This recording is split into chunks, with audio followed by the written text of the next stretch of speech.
Yes, Bwana Yesu asifiwe. Mimi ni Pastor Akilimali Chamutu na huyu ni mama jina. Hello. Oh, jina langu. Okay, mimi ndio Clemence. Yeye ni Clemence Lusa. Anaogopa kusema majina zake kuna niko. Mimi najua lakini sijui jua nini. Watu wanaogopa kusema majina zao kuna India. Na tuko na tema ya mzuri leo inasema juu ya nini watu wanabomola nyumba na kisha wawana. Juu ya nini divorce? Divorce inatokana na nini? Kujua unaweza kutana pastor ana divorce. Unaweza kutana president ana divorce. Unakutana bamaibobo bana divorce. Unakutana barishi bana divorce. Unakutana watu wenye wiko na pesa bana divorce, bamaskini bana divorce. Juu ya nini divorce? Kujua divorce kwa sababu ile kifo inafikiaka kila mtu, lakini sasa inatokaka na nini? Juu kifo inakiaka na magonjwa, lakini divorce nayo inakiaka na nini? Divorce tu haiwezi kuwa tu hivi hivi. Tusikie kwanza mama pastor, waza divorce inakiaka na kitu gani? Merci pastor. Divorce kusemesha verite inakuya na vitu vya mingi sana. Inaletewa na vitu vya mingi sana. Vyenye hata ukiuliza wale wakubwa wakati wanakuexplika kama unakutana tu ni vitu yenye viko tellement profond. Vitu tunapaswa jifunza kuhusu maneno ya divorce. Kitu kwanza naweza sema kinye mimi nisharemarke atanke ni batu wa mingi wanadivorsaka nishu kwanza hawayakomala. Nasikia sasa unaenda mu relation na mtu na mwanamke wala na mwanamume, ifo na make sure kwanza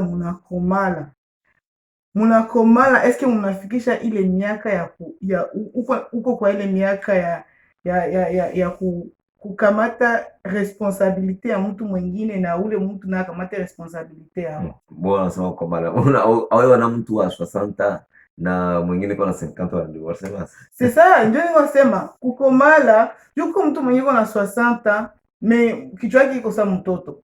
Kukomala maturite ile yenye unaweza sema inakuwa mtu amekuwa matiri ya kuikala na mtu mwingine wanafanya foyer. Haiko kila mtu ndio mwiko anapatiwa hiyo. Kusema sio nakuwa maturite, uko matire, uko na maturite, ya kuikala na mwanaume ifo uko na vitu vya mingi, uko na kazi ya mingi, ifo nakuwa patient. Ifo nakuwa na kichwa ya kutumika. Ifo nakuwa unajua kama kwa mimi naenda bwanangu na familia, bibi yangu iko na familia. Na wale watu wote ni watu wenye utamashe nao. Mwenye kwa mtoto ndio mwenye unakutanaka anaolewa na bwana miataki familia wanaki. Anaolewa na bibi miataki familia bibi yake. Unasikia? Ndio unakia kutana sasa ule tunamtia mkadri ya mtoto. Iko mtoto habibi yenye alienda fanya. Wewe unaolewa kwa bwana. Yeah. Leo unasema sipendi familia ya huyu bwana. Ni sawa vile unaweza penda kibombo bombo unachukia manyoya.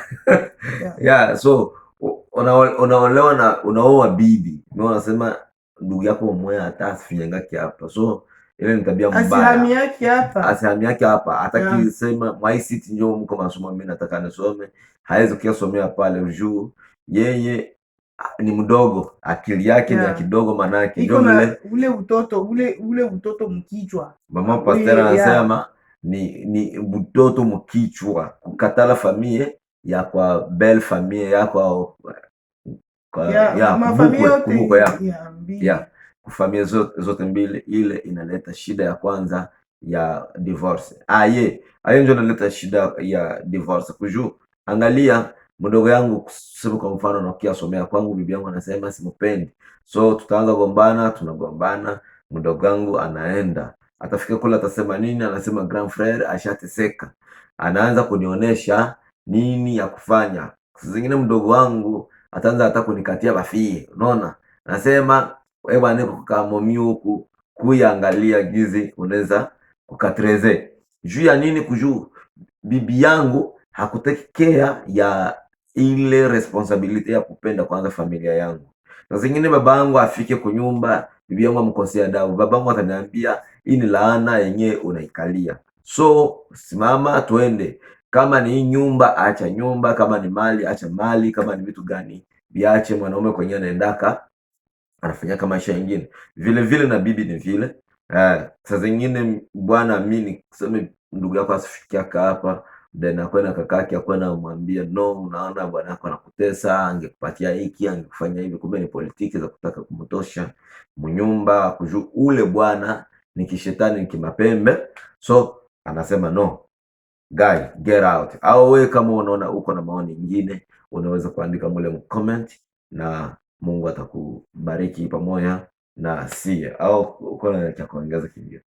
Oh, ndio mapwezi kingaliki zinaendelea. Ile ya kwanza tulikuwa tulisema kama ni utoto. Ya kwanza ni utoto. Mwenye hayakuwa matire ya kuolewa, please msimuolewe. Shateko na 30. Mkikutana tu hakomali. Hana ile maturite ya kwenda jenga bunyumba juu.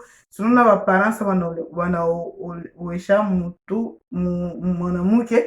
Banakuwa wanajua mtu atenda jenga wala hatenda jenga. Wanaiwaka. Ukiona vraiment haonesha ile kukomala, mfundishe kwanza. Sa kuko bengine wenyewe wanafundishwaka, lakini banasema banazarau, wanasema mko wananiambia nini, I have my life na mko na maisha yenu, au mimi niko over age, so hawezi kunicontrol. Ile ni problem ya kabambe sana, yenyewe inaweza kuaffect maisha yako na affect maisha ya watoto yako pia. Kujua ukikuwa mtoto mwanamke mbaya, then unahangaika. Angalia Biblia nasema hivi mu kitabu cha Mezali sura yake 31 mstari wa 10, Mezali 31 nasema hivi, aseme sasa pale vile wanasema mwanamke, lakini utaipata Mezali proverb ito hapa pembeni ya Mhubiri. Ndio hii nishaipata Mezali 31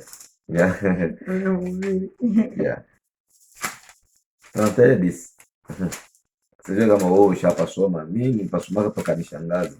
Naseme mke mwema ni nani awezaye kumuona? Maana kima chake chapita kima cha marijani, moyo wa mume wake humwamini, wala hata kosa kupata mapato, kutenda mema wala si mabaya. Mwanamke mwema anafanyaka mema, hapana mabaya. Lakini chanzo sana cha divorce kinatoka kwa mwanamke. Okay, 70% kinatoka kwa mwanamke. Kujua mwanamke akikuwa maele, nyumba inakuwa bien. Haiko tu mwanamke. Chanzo cha divorce kinaweza kutoka kwa mwanaume na kinaweza kutoka kwa mwanamke. Lakini nilisema ile point ya kwanza ni utoto. Sasa ile point ya pili ndio tuko tunaenda sasa kujua chanzo kinatoka wapi. Juu ni wana 50% mariage na uko na 50%, hakuna mko na 80 na mwingine 20. Chez wote tunapartage. Uko unaelewa? So wewe utaniambia sasa, na wewe unawaza nini? Mle comment lakini hapa Biblia inasema kwamba mwanamke mwema anafanyaka mema, hapana mabaya. Kuju yenjo anachungaka nyumba yake, yenjo anajengaka nyumba yake na nini, na mikono yake mwenyewe anaibomola. Na mwanaume ni vile vile. Usiwaze sema uko pale uko inosa. No, ukikuwa mtu mbaya then unavunja nyumba yako, una regrete we mwenyewe. Na ingine ya pili ni kuchunguza. Ifo unachunguza mbele ufanye mariage. Juu unajua ile kuchunguza inasaidia sana. Wakati unafika mundoa, utakuwa unajua bwana, mie nikutana bwanangu hivi wala nikutana bibi yangu hivi. Si vile? Unakamata wakati ya fiancé, hata kama itakuwa isikote ya mrefu sana, ikwe ukadirisha huyo bibi yangu anasirika kae, eske bibi yangu anafurahia kae, bibi yangu anadepansa kae, bibi yangu alishazala mara ngapi? Au tenda mdetail tena kusema alisha. Kwa wengine wanapenda wajue hata kama ashatosha mimba, aliwe kama bibi yangu ashatosha mimba 10. Tukifika nyumba kama tupate mtoto, wewe kusema kama ni vile.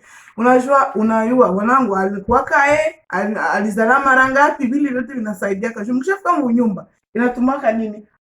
Unajua deja niko na habite na mtu na tuko hivi. Wakati tunafichana, wakati atuambiane ukweli, tukishafika nyumba après 10 ans banakia kwambia habari, utafanya sutakimbia. Ifo na mchunguza, muna kamata wakati ya kuchunguzana, avant mariage. Uyue kama bibi yako anatiaka perike, sijui kama ni hizi mameshe za Brazilian zinauza kama $200. Uyue kama saa zingine na bomola kila 2 semaines. Usiende fika munyumba ndio useme sasa, bibi iko na dépenser franga aenda, mimi sipendi mtu akudepenser hivi. Non, il faut najua ile wakati ewane bibi yangu anadepensaka autant kunywele. Uyue kama uyue par mois ewane anauza makeup hivi, anatia vitu kumwili yake hivi. Juu ukishafika munyumba ujue kama utatravailler fort. Ya na nikaongezea pale nikachunguza mwanamke wa 2020 ewane ni mwanamke mengine kujuu mu 1998 19 bano mule ma 19 kwa banamuke balikuwa original. Ulikuwa unaona banamuke na original. Leo hii banamuke ni fake. Ukiona nywele ni fake, macho ni fake, ukiangalia sura ni fake, ukiangalia hata ngozi ni ya fake. Ukimfanya hivi hii ngozi inatoka, utamshangala. Unaweza kutana fie bwana ako na pua na iko na machafu iko hivi. Do unaangalia mtu unasema huyu ni malaika kose, huyu yeye balimfundisha pa mwana sijue na nini. Unaangalia macho inaenda hivi, ingine sijue makiki inafika kule. Wewe naangalia, unaoa mwanamke unafikisha kwa nyumba, wewe kumbe wewe chukuzaka kope inakuwa ka aye, unafikisha kwa pale kope nenda nao usiku. Sasa inafika unawaza aseme ni mwingine ndio alikuya, unamwambia ni nini misiko mamuko yangu nilikuwa nataka ndio bibi yangu haiko wewe, nilikuwa nataka. So ni kufanya hange wakati yenyewe unamjua bibi yako nacho, unajua na tire ya bibi yako, kama iko na buto, kama iko na kisu ku nani alikuwa bandi, unajua kama iko na kipara, iko na mabuto, unajua. So usibebe vitu vyenyewe biko fake. Unaweza kukutana fie iko na mafiga matae kabisa, akitembea ni sombe chamba basemaye anatupa sombe kule na ngambo chamba ya papa mloko. Lakini ukichunguza mzuri unakia kutana ni mapampa ndio anavala kule nyuma. Mapampa mavodo ni za bongo, makwise ni za bongo. So unapaswa kuchunguza, uangalie eske hii ni right yenye mimi nabeba. So ndio maana mama pastor anasema unachunguza. Lakini na kuko tena ingine mkuchunguza, ukifika kwa nyumba unakutana mwanamke au mwanaume hapa anachunguza mwenzake. Ile wakati ya kuchunguza inaishia kama munini mfiansai. Hii wakati sasa yenyewe mnaikala kwa nyumba, hakuna tena vya kuchunguzana, ni wakati ya kujenga, wakati ya kutia litafali kwingine. Hapana kuchunguza tena hili jiwe sijue. No, wewe uliuza majiwe yenyewe au jue. Ni kujenga sasa. Unasema kibambazi kimesimama hivi, tutie na kibambazi tutie manjanja, ndio nakutana batu bana progresser mu maisha. Mimi ukianza angalia bibi yangu alienda wapi? Unajua kama uko watu wenyewe bana anaacha kazi, anasema sitaenda anaacha kwenda kwa kazi, anaenda chunguza bibi yake kama kweli iko kwa kazi. Akitoka sawa, kwa mfano gizu unatoka na gari na mimi nakufuata nyuma na gari nyingine, nione kama ulienda kwa kazi kweli, na niko nafuatilia mwendo yako. Kuko papa moya nisijue kama angali anaishi, Mungu akubariki kama ukipata hii video, ubarikiwe sana. Banamuita ni pastor, alikuwa hijo alinisomesha mie premier, sitasema jina lake, premier seo. Yeye alinifundisha, alinisomesha premier seo. Ilikuwa mnona sikumbuki wakati nyingine nifanyia premier seo, ile ni X. Bibi yake alikuwa anamfuata, ni pastor, anapasha enda ona kondo, anapasha enda tembelea ba Kristo, lakini bibi yake iko na pastor, anatoka kunyumba anamfuata, haiko naenda nyuma migomba, iko naenda chunguza, mpaka ilifika wakati ya kuleta conflict nyumba, ikaleta divorce. Juu ya nini? Juu na wanaume bote walisema huyu mtu anapitisha kipimo. So mimi najua kama umesikia, umejua mimi kama ukumbuke jina langu ni yeah. So endelea mama. ya unachunguza mbele ya kuoa. Unafanya uchunguzi. Ukishafika mnyumba inaishiaka kule kule. Sanyi washapana tu dote sini. Sasa washapana dote ni kwanza nataka kukumbusha kama hii ni wale washapana dote. Hawezi ndikana na mwanaume na ya kudotaka useme kama ni mariage. No. Il faut kwanza kwa shapana dote hizi maetape zote unaweza zifuatilia. Kama hiyo pana dote il faut kwanza nenda ipana juu kamata vitu vyote viende murai. Tutafika nani subject yenyewe takuya ni abale wenyewe bana mwanamke na wanaume hawayaolewa hawayaolewa, so hakuna mali yenyewe shaenda kwenu wefie nini yenyewe na kwa kambo haiko njo tuko leo kuju hata ukidivorce au kudivorce haiko divorce ile, so yeah. Okay, kitu ya tatu ni lugha ya mwenzako, ukomprendre kisi anaongeaka, ukomprendre kisi anasemaka. Juu unakia kutana kuko wenye fasi yao ya kusema ebane, unajiuliza eske iko natomboka wala iko nasema. Kuko wenye reaction zao ebane unaweza shangana. Asa ifo naingia mu monde ya ule mtu juu sikie lugha yake. Ifo ingie mu monde yake juu kumbe anareagira hivi. Kumbe anasema hivi. Wakati you know ko umcomprendre gisi. Ukumbuke kwanza kama loloa naye na iko na 30 ans na uko na 20 ans. Donc kuanzia 0 mpaka 30 kukua naye. So haumjui. Ile wakati kidogo utakuwa naye uko na unajifunza siku kwa siku unajifunza bibi yako, siku kwa siku unajifunza bwanako. Ya like unasikia kusikilizana lugha. Kuko watu wengine anaweza ongea saa hii alikuwa mwambia papa nipatie ile kitabu nisome hapo. Mwanaume anamjibia mubaya. Maki huko unaona kama niko nasoma, nilishakwambia niko nasoma. Unaweza kwa mko mnasema Kiswahili lakini lugha zikapishana. Anambia mwenzako wewe bana eske unaweza kunipatia mai? Anakujibia niko busy please. Unaweza simama uende kamate mai wewe peke. Unasikia ile lugha please, samahani niko na kazi kwanza, ningana natosha mtoto deipa, ningana nafanya hapa hivi, ningana malizishia kisha niende nikuletee mai. Lakini kama unaweza enda kuitwala, inashinda kusema niache swendo kajikamatie maji wao una mikono swendo jikamatie mai. Nilikuwaka iko ndio niliowaka. Sasa kama nilikuwaka manake niko na droit kutuma, wao una droit kunituma. Kuko mwingine anaweza mwambia vile ase wewe nilikuwaka niko na droit kutuma, ulimowaka kujuni msaidizi wako, sio boy, sio mtu wa kupiga mangumi. Kwa mwingine anaweza kushia kutokusikilizana, unasikia anaanza kupiga mwanamke mangumi. Ule kwanza yeye haiko hata mtu, ule ni mapembe, ni devil, shetani kabisa. Kama wewe unapiga bibi yako, uanze jua kwamba hauko mnamna ya sawa. Kujua bibi yako ni msaidizi wako. Msaidizi ni kusaidia tu, kusema uliandika mubaya hapa, unaweza kuongeza hapa point na kukomplete. Ndio kwa maana mwanamke anajua kazi yake, kwa si mwanamke wa Kiafrika msiko mwanamke.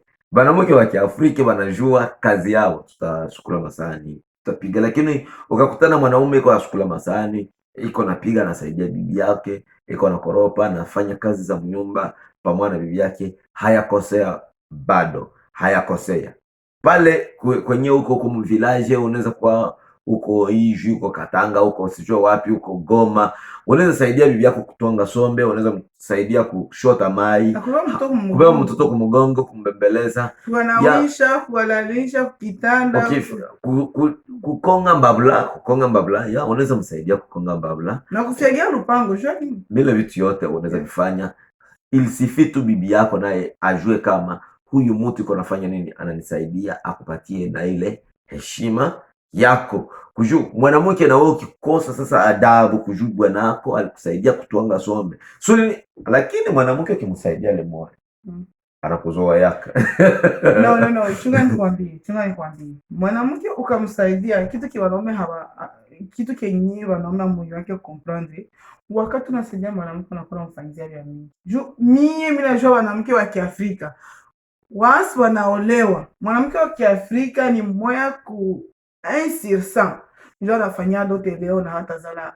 Anaweza kufanya dote mu janvier, anazala mu septembre wala mu octobre. Banamke wa Kiafrika ni vile, hao ni watoto banakuwa wanapenda kuzala watoto, ni juu ndio sisi tunalelewa na ndio sisi tulikomala. Sasa usikii ule mtu ule bibi yako, ukishamsaidia kusukula, ukishamsaidia kukoropa, ukishamsaidia kupiga, ukishamsaidia kufiagia, unafanya vitu yapi ya mbaya? Hakuna kibaya. Iwe. So angalia banamuke bamingi kumbe bakiolewa banakuwa tayari kuzala, lakini sasa kuko bengine wenye wanakawia kuzala, unapaswa kufanya security ya bibi yako kama alikawia kuzala, ile nayo sikuletea nini shida ya divorce. Kuju kama ukumfanyizia security, utakutana bademai yake wanakuya wanasema we kizala kinyamba kuwese we mwenye iko saa unakulia watoto mtumbu. So banaanza kumpanga majina na kumpanga majina, unakutana bibi anagonda, anakosa amani, na japo saa zingine wakati ya kuzala hayafika. So ifo kuchunga ile balance ya kila mtu. Unajua bibi yangu mimi napaswa kumpatia respect hivi na bwanangu mimi napaswa kumpatia heshima hivi. Maana uchunguzi ni kupana heshima, na kama wewe uko na maneno yenyewe unaweza ongeza kujuia kuchunguza, please andika pale mcomment na Mungu atakubariki. Lugha ya mwenzako, kusikilizana lugha. Lakini mina semia pale sana, mwanaume wa Kiafrika ukasaidia bibi yako, tunafurahiaka.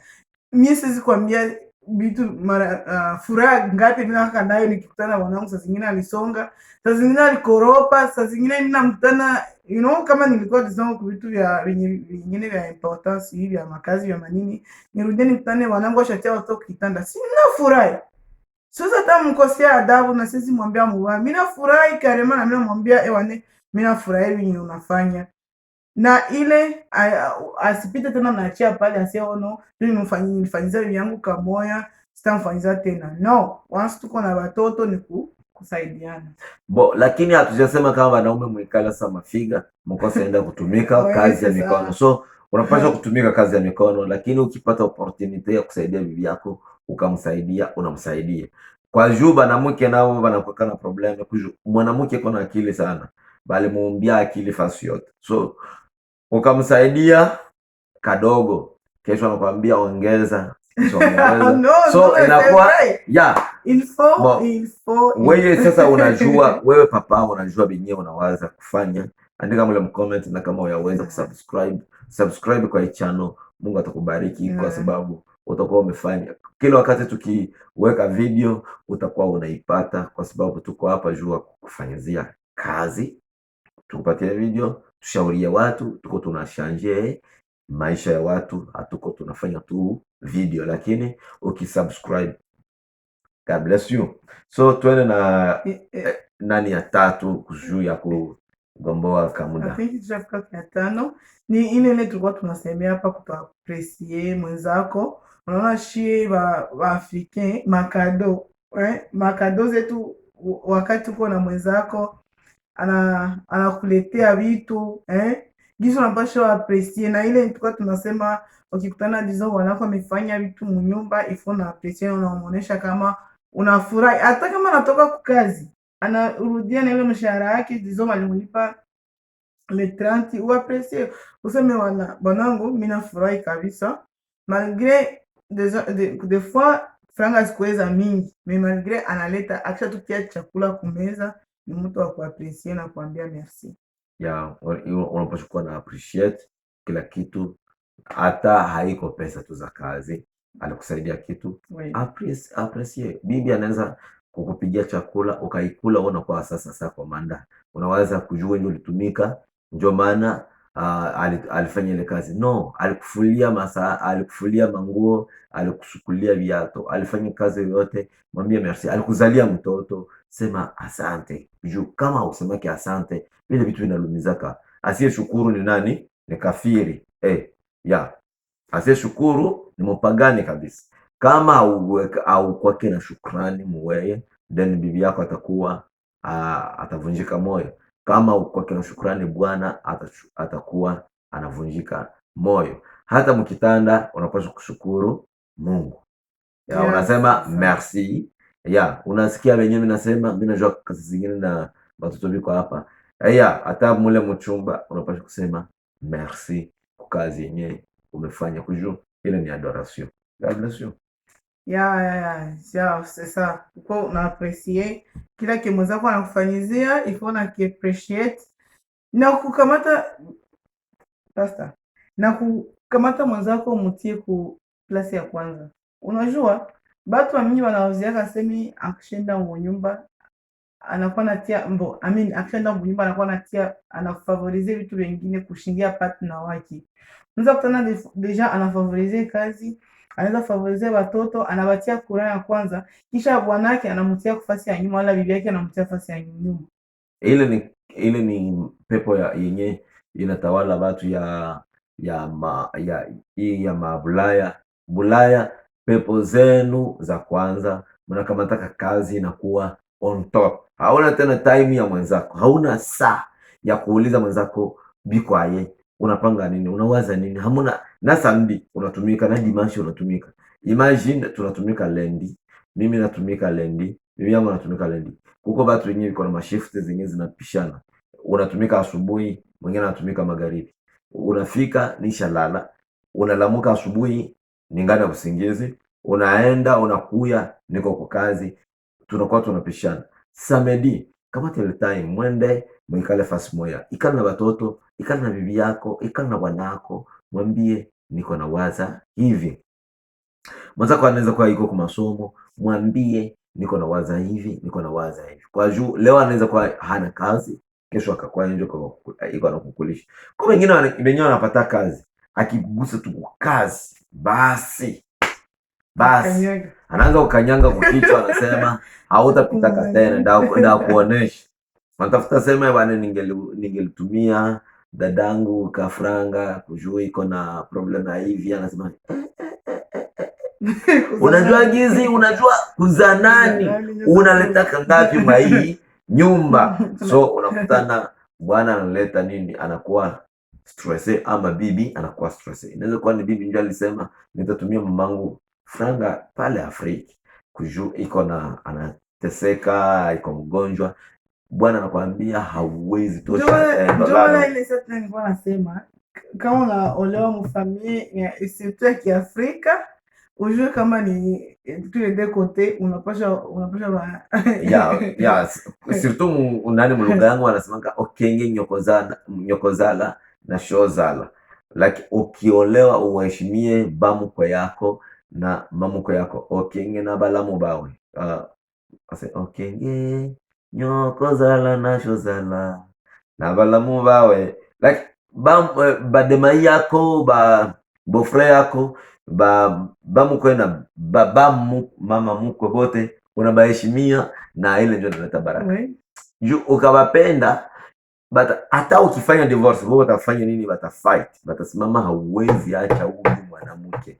Lakini imagine mimi nasema mimi naacha bibi yangu, kisha familia yangu inasema na alikuwa mlozi na alikuwa shetani bana, kwanza alisahau na viatu vyake tumbebe navyo bila alikuwa mzuri. Nilisema divorce iko sawa vile kifo inafikia kila mtu, lakini kiini magonjwa gani yenyewe na achaka divorce inafika, inaweza fikia mtu. Pastor anaweza divorce, na watu tuliona Benhim alipata divorce, ni pastor mkubwa mwenyewe anajulikana. Unajua pastor wengine wenyewe baliingia mo divorce, haiko kwamba walipenda, lakini mazungumzo zilipishana, maelewano ilipishana, masemi zilipishana. Unaweza wazio kuna fanyizia bibi yako vitu ya mzuri, kumbe bibi yako yeye iko naona vya mbaya. Kuko bwana anaweza saidia bibi yake kupiga chakula, kumbe bibi yake yeye iko nasema huu bwana ni mgezi, anasema huu bwana ananisumbua, jua nani anaendaka hesabia mboga mchungu. So unapaswa jua eske bibi yangu anapendaka wakati yenyewe mimi namsaidia kupiga. Unapaswa jua sasa vile ile video yenyewe tulifanya kila ya mara kwanza, nikamwambia hivi bibi yangu mimi nimsaidiaka nilisonga bugali, then akaniambia hii bugali haiko ya mzuri. Tukaikala, nikasema sasa kwa tena songa jua nini, aliniambia ni mbaya. avec leta alinifundisha kugiza kusonga, ni mimi najua songa, mimi najua piga bugali, najua piga chapati, najua piga ndazi. So anafanya kazi na mimi nafanya yangu pale, na haiko kusema aseme kuko probleme pale. Hakuna probleme, tunapendana, tunacheka kila siku ya Mungu wetu anafanya kazi. So kwa tunasema kuapresie mwenzako, kushukuru mwenzako, unasema merci kwa kila kitu. Alikupatia kadogo, sema merci. Alikupatia mingi, sema merci. Jua kusema vitu yake ni vitu vyako, vitu vyako ni vitu vyake. Kuko watu wengine wanakuwa na konte mbili, anavichika zimoya chini alijiwe, zingine anakuonesha na ndio mwenyewe inaleta laana za mablokaje manyumba. Unakutana bwana, si atuendelea kikujuku uko nini umasiri, uko na konte 5, bibi yako anajua 2 tu, bwana wako anajua 2. Surtout wanaume mwema unakuwa na tabia za vile za kufichika franga za kwa ex, za kwa nani, kwa girlfriend. Ingine kosa ingine akabambi, ingine unataka divorce ya kabambi sana. Mwanaume kwenda kwa ex girlfriend, ex unakutana viko na chat, unakutana viko na conversation, unakutana mko mna ile vitu ni vitu vibaya. Anaweza kuwa na nyamanza mwaka ya kwanza, ya pili, ya tatu, ya 4, lakini vikafika kule vile vikaleta mchanganyiko kabisa. Mchanganyiko anakuambia ndugu yangu, mimi nashindwa na hii ma x, usurani x na inakuwa x tu, ni kuvunja, ni kuua. Wakisema hii response haiko mzuri, wanafanya nini? X. So kwenda kwa x haiko mzuri. Kuongea na ex boyfriend girlfriend, bale wenyewe walikuwa nabo mnonande mnonantwa, bale wenyewe walikuwa nabo 2019, haiko mzuri, haiko mzuri, inavunja your partner roho. Anaweza kuwa anasema acha nibakie tu nione, kumbe mnasimamia kwa mtoto akisha kwa mtumbu, ni mtoto wako. Akitoka mtumbu ni mtoto wa Mungu, ni mtoto wa dunia yote, kila mtu anaweza kumchunga. So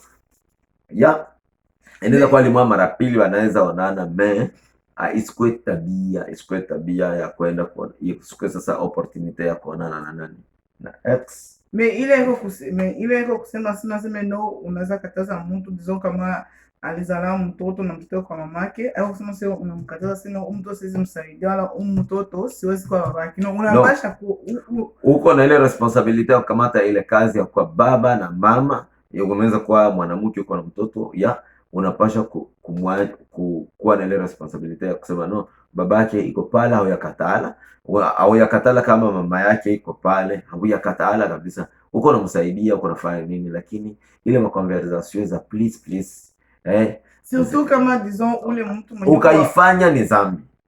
Surtout kwanza kama uko unasema na ule mtu na hayaowaka wala hayaolewaka, uko na chances za mingi tena za kuanguka mikono yake. Des fois iko napenda njo kuharibishi. Ndio kuko rafiki yangu mwenye alikuwa iko na bibi na watoto, lakini walikuwa bana have conversation na ex girlfriend.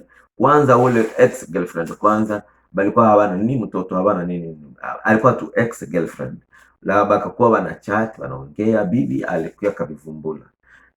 Kubivumbula alisema no, I can't take it, so we have to tunagabula hii maziwa kabisa.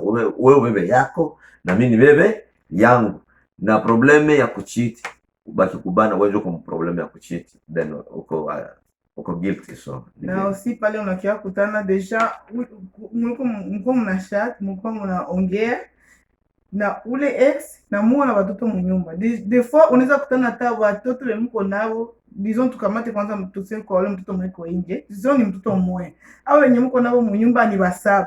Muna achana wena wanako juu disons bwana alienda sio kuona mtoto wala ex akaongeza wengine kule wenye atujue, kisha unakia kutana wanachana na bibi yake, wanakuwa wafotife sama vile vitu inakuwa wale watoto 7 juu ule mumoya tanki uko vivao mtoto anaposha ingia mwingine apende upendo sipopenda atakutana wengine. Sasa problem yenyewe inakuwa pale ni kujua wewe unaenda unajua bibi yako iko wakiana, iko mzuri, ulimuoa ukaacha ule ex ukafanya mariage na huyu bibi ukapana mali ukambeba kwako, ukafanya fete iko ya kidogo ama ya kabambi, hakuna mwenye anakea, wewe ulimuonesha bashamuka, ukasema bibi yangu njoo huyu, ukaenda naye, mnazala mtoto wa kwanza, wa pili, wa tatu, wa nne, wa sita, mnakoseana kadogo juu ya sombe tu, juu ya chai, juu ya nini, koropa dei pa imenuka muwese, umesikia nani mbo, mnakorogana. Au bibi ulimkutana iko na mastress zake. Unaona mwanamke akishazala anakuwa na mastress, kulia bure, sijui nini, so anasema no, Mrs. Kamata, unaenda kwa ex girlfriend, mnaanza ku have sex naye, mnatoka naye tena, kisha unaanza kufanya nini, kumtapa ule ex girlfriend yako mbele ya bibi yako. Uko unavunja roho ya huyu mama, ni roho yake unaikata kabisa, unatia mkisu, haiko mzuri. Mie niko nakwambia, na njoo kuokoa hata ni mzambi zimwazimoya zenyewe unaweza kuokoa ndani, utakosa ufalme wa mbingu mza. Haki ya Mungu, utakosa ufalme wa mbingu mza. Pointi ya mwisho kusudi tumalize ni nani na ni sizo makasi, kitu ya yenye naachaka batu wanaachana mu nyumba, makasi kusema mispendi. Biblia nasema hivi, aseme msinyimane, msinyimane. Aseme Bwana hana nini, amri juu ya mwili wake, na bibi hana amri juu ya mwili wake. Imagine mimi natoka kwa kazi, mimi nafika kwa nyumba, mimi nachoka. Tuseme mfano kazi gani? No. Construction. Construction. Ulienda jenga. Siku moja nilienda mkazi ya kujenga vraiment. Kunyangula majiwe ya kutoka mlaki kubuzito. Kalichoka pata hivi kwa saka kiraime ni kabuzito sana. So ifu unyangule majiwe, upange maroki kujenga, ni ya nguvu sana. Ba unafika kwa nyumba ushachoka, au hata kupumua uko najilazima pumuzi. Bibi anakuambia mimi nakonidi, mimi nataka tupandishe vitanda. So uona mwambia mimi siko tayari. Bibi unamtumana kwa nyoka aenda akule nini? Tunda. Akikula matunda haiko makosa yake, ni yako. Juu uona mwambia sipendi leo. Bibi naye akisikia habiendeke leo, kesho yake inakuwa tabia, nasema no, huyu mtu haiko ananitoshelea, so ifo nipate kinini, kimotare. Kimotare kimeingia mndani mnyumba yaisha, mnyumba unaisha. Bibi naye akikuwa mnyumba anajua kama kwanza wewe hauna hata neno moya juu ya mwili wako. Njoo kweli, njoo reality ile. Hauna bwanako alikoa anapana mali yake, anafika kwa nyumba anakuambia bwana kuya unisaidie kazi, tupandishe vitanda. Unamwambia mimi siko tayari. Juu ya nini hauko tayari? Bwana niache, kesho niache. Kesho yake unaanza mpiga sizo, lendi, sizo samedi. Bwana haezi ngoya, anachoka, anaenda kwa jirani. Anakwambia aseme kuko mtoto mweme nenda saidia etide pale vile. Kumbe ni mtoto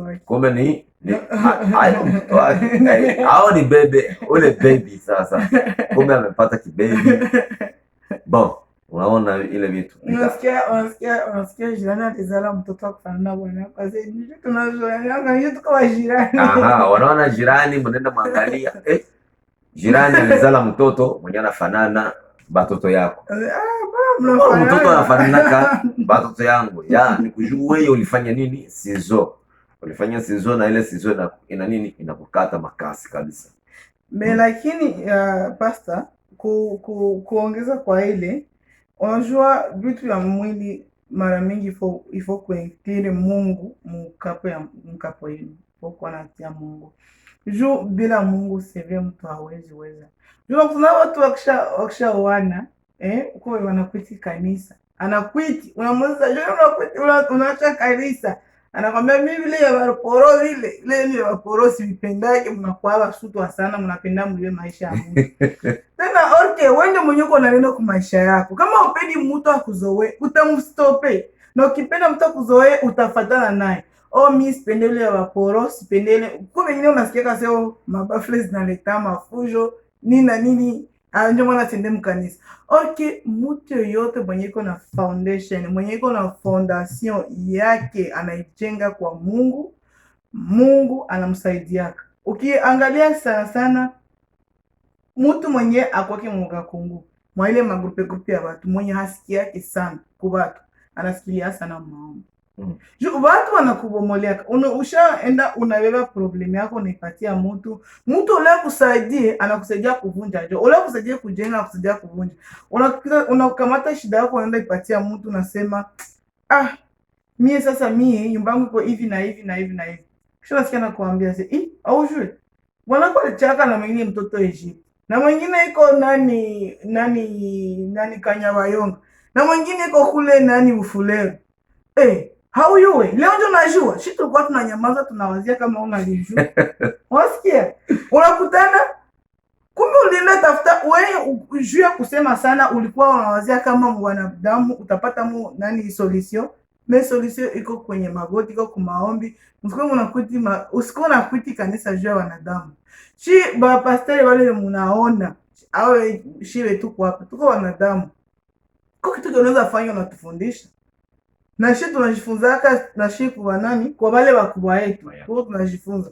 Sasa ukisha kuya mtu wa mwanadamu akisha kuvunja moyo, unasema sasa unaacha na kanisa, unakuwa vitu vyenye havina maana, kesho shida zinakukutana, aseme ni juu nilitoka mkanisa juu nilikuwa naona hakuna vya maana. Utakia rudia na kisha kuwa trotari. Sasa ndio saa ya kuact kuitu. Ole kwa enda patia watu kama unakuwa wakati ile wakati ya hiyo na feel inakushinda, unaona vraiment ta divorce, uende kumagoti. Kusema mingi sasa tunaanza sikia watu wanaenda kuma media, watu wanaenda kuma media, banda divorce ile ku media. Media haitakusaidia. Mwanza kusaidia ni Mungu. So, like tulisema mbele, kila mtu anaweza kudivorce. Kila mtu divorce inaweza fika kwake, ni sawa vile kifo. Mtu anaweza hukumu mtu mwenye divorce, lakini kwangu mimi apre kufanya analyze na kufanya research nikakutana kai hii kitu inaweza fikia kila mtu. Unaweza lamka asubuhi mwenzako hakuelewa vinini vinyu ulikuwa analota, anakuambia mimi sitabakia huko. Lakini mvitu yote sawa vile mama amesema hapa, unapaswa kukua unaomba Mungu, unasoma na maneno ya Mungu. Mvitu yote Bwana akikuacha hata kuima, Yesu yeye angali pamoja na wewe. Bibi akikuacha ungali na nani? Na Kristo. Bibi anaweza kuwa shindikana, anaweza kuwa firmason, anaenda firmason ama mbachawe anamwambia ulete bwanako, lakini kama uko naomba bibi hatakupata. Bwana hatakupata kama ulikuwa unaomba. Hatapata watoto yako. Akisha kukosa anasema nitokee nje, unaenda unajikuta unafika nje na unapata amani, unapata baraka tena zingine. Lakini tulikuwa tunajifunza nini yenyewe naletaka divorce. Usikose kusubscribe kwa channel yetu hapa chini na weke ile kengele kusudi ukwe na kumbuka wakati yoyote yenyewe tutaweka video uweze kuipata na ikufikie mzuri. Ubarikiwe sana na usikose share hayo ku Facebook, ushare ku Instagram, uitumie watu ku message, uitumie watu ku WhatsApp, uitumie mtu mwingine, share watu, tumia watu 200. Mungu atakubariki, na atabariki nyumba yako, na atabariki jamaa lako. Merci sana kutusikiliza na kama hata muda wako kutusikia. Bwana akubariki. Shukrani. Hapana, sina neno. Mungu awabariki. Amen. Amen. Kiki.